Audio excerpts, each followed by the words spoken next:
Hello friends, जैसा कि हम लोगों को मालूम है कि जीएसटी रजिस्ट्रेशन रिवोकेशन से संबंधित रूल 23 में अमेंडमेंट किया जा चुका है, जो कि नोटिफिकेशन नंबर 15/2021 से किया गया है और जिसका नोटिफिकेशन 18 मई 2021 को आ चुका है।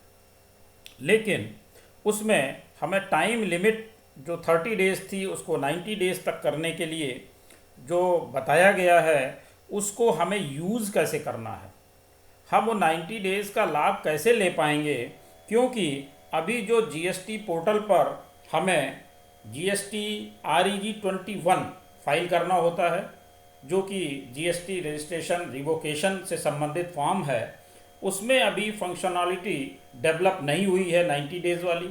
तो जब उसमें ये फंक्शनलिटी डेवलप नहीं हुई है तो हम उसका लाभ कैसे ले पाएंगे। तो उसी से संबंधित एक SOP इनके द्वारा जारी किया गया है, जिसमें ये बताया गया है कि हम उसका लाभ कैसे ले पाएंगे।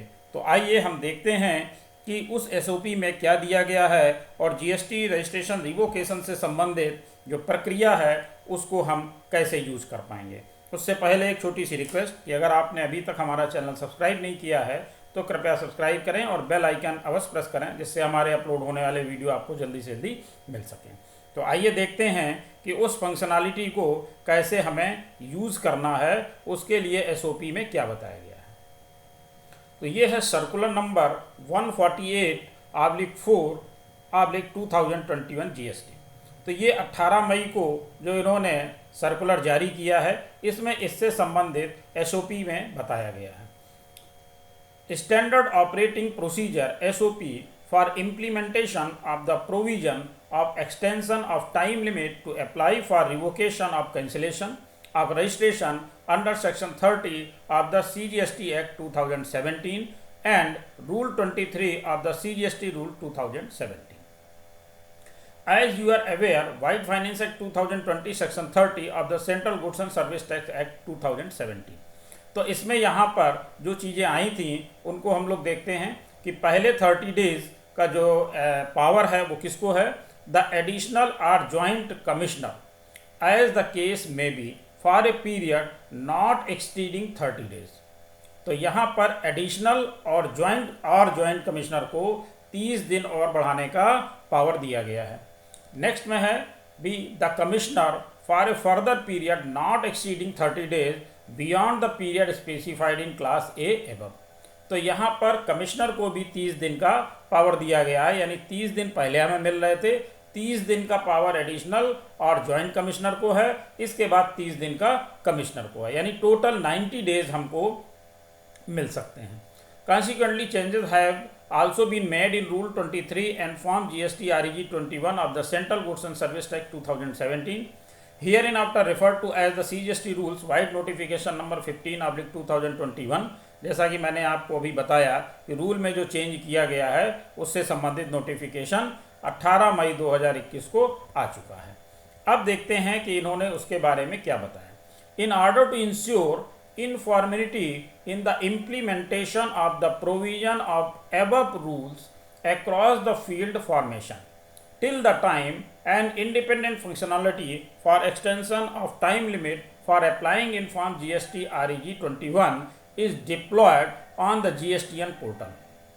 The board, in exercise of its powers conferred by Section 168(1) of the CGST Act, hereby provides the following guidelines for implementation of the provisions for extension of time limit for applying for revocation of cancellation of registration under the said section and rule।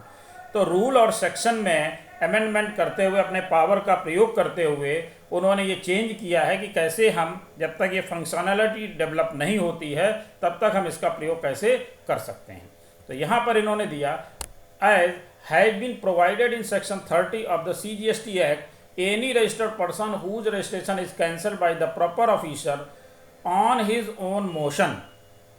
देखिए यहाँ पर ये ध्यान देना है कि जो हमारा रजिस्ट्रेशन कैंसिल हो रहा है, यानी registration is cancelled by the proper officer on his own motion, यानी रजिस्ट्रेशन जो है प्रॉपर ऑफिसर के द्वारा कैंसिल किया जा रहा, आपके द्वारा सरेंडर नहीं किया जा रहा। may apply to such officer in Form GST REG 21 for revocation of cancellation of registration within 30 days।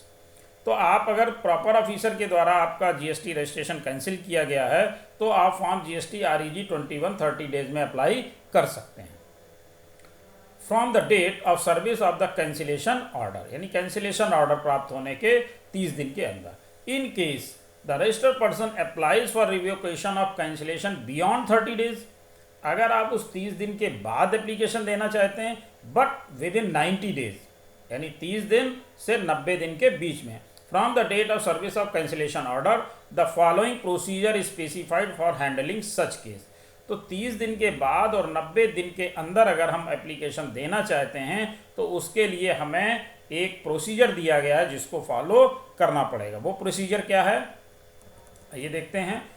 Where a person applies for revocation of cancellation of registration beyond period of 30 days, 30 दिन के बाद अगर हम दे रहे हैं, from the date of service of the order of cancellation of registration but within 60 days of such date, the said person may request through letter or email, कैसे भेजना है, through a letter or email for extension of time limit to apply for revocation of cancellation of registration to the proper officer by providing the grounds on which such extension is sought।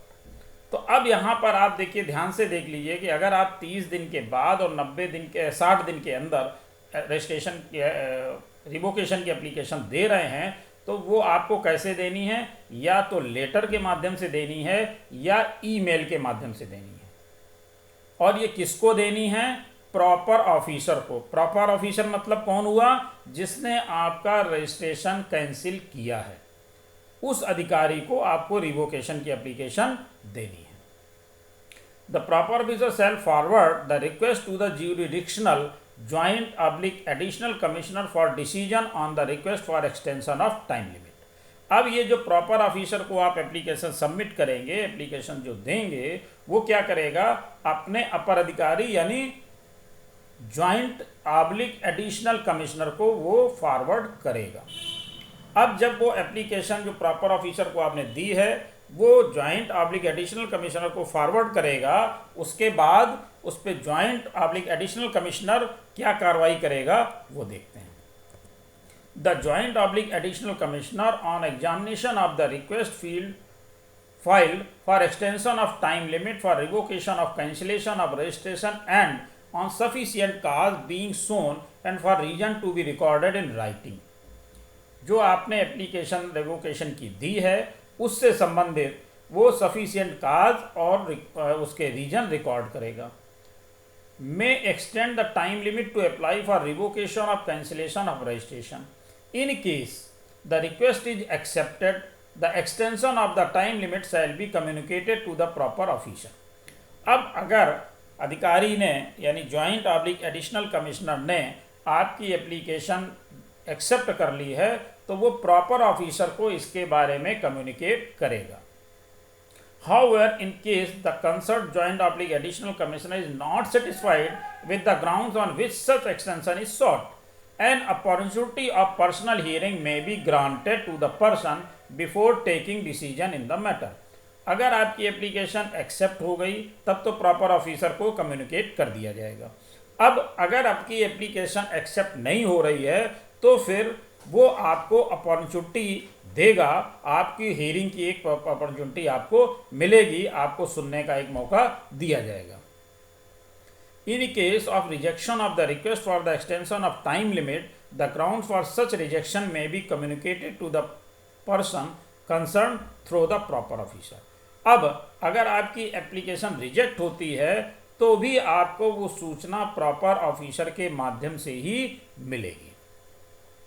तो ये चीज़ clear हो गई। इसके बाद आइए देखते हैं, on receipt of the decision of the joint additional commissioner on request for extension of time limit for applying for revocation of cancellation of registration, the proper officer shall process the application for revocation of cancellation of registration according to the law and procedure laid down in this regard. अब यहाँ पर अगर आपकी application accept हो जाती है तो जो प्रॉपर ऑफिसर है वो उसको प्रोसेस करेगा।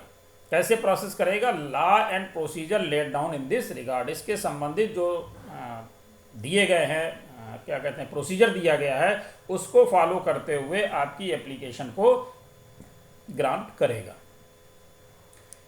तो यहाँ पर आपको क्लियर हो गया होगा कि कैसे हमारी एप्लीकेशन जाएगी और कैसे क्लियर होगी। अब इसके बाद बात आती है procedure similar to that explain in paragraph 4.1 to 4.3 above shall be followed mutatis mutandis in case a person applies for revocation of cancellation of registration beyond a period of 60 days from the date of service of the order of cancellation of registration but within 90 days of such date।